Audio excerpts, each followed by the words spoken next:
New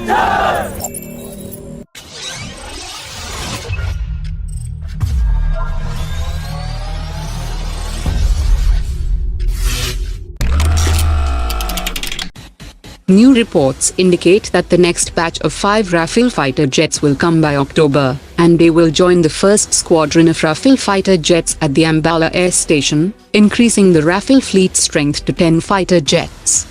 The Hasimara Air Force Station will be fully ready to house the second squadron of Rafale fighter jets by the end of 2020, and will house the third batch of Rafale fighter jets that are expected to arrive by mid-2021. The Indian Air Force will spend around 400 crore rupees to develop the required infrastructure like shelters, hangars and maintenance facilities at the 2 bases, and the hangars can accommodate both the Su-30 and Rafale fighter jets, and the technical teams of Dassault Aviation are working 24/7 at the Air Force stations. The work on building a new facility in the Hasimara Air Force Station has also begun, while the resurfacing of the runway will be completed in the next 10 to 12 months.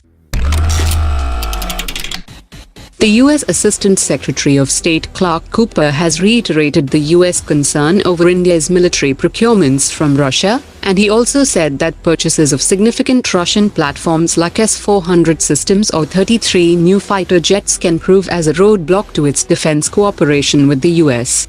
A former financial advisor to the Indian Ministry of Defense has said that imposing sanctions on India will affect American interest, as the India-US relations is riding on defense trade, and there is no other sector where the two countries have made any substantial progress. He also added that there are no realistic chances of sanctions, because the US would have done it when India decided to go ahead with the S-400 system. The former defense secretary has said that the current level of defense exports is around $1.3 billion, and to achieve the annual defense export target of $5 billion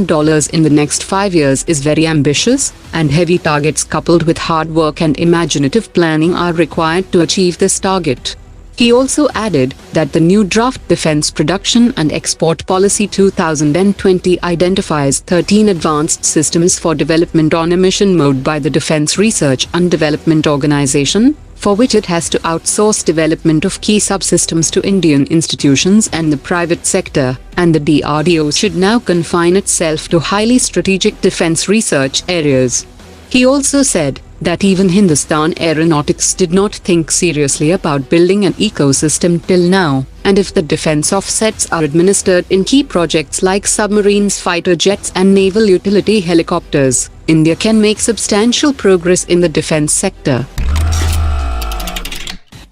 Officials have said that India and US will discuss the issue of the pending Third Foundational Military Pact Basic Exchange and Cooperation Agreement during the upcoming India-US 2+2 ministerial dialogue later this year. India has already signed the LEMUR and COMCASA agreement, and a country needs to sign all 3 agreements to obtain cutting-edge defense and communications systems from the US.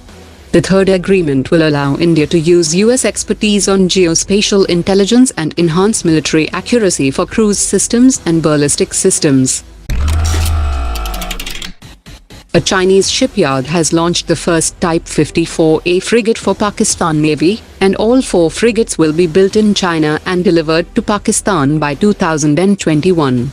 The Type 54A is a multi-role frigate with a displacement of 4,000 tons, and is also recognized as the backbone of Chinese Navy with 30 vessels, and these ships will be the most technologically advanced platforms of the Pakistan Navy.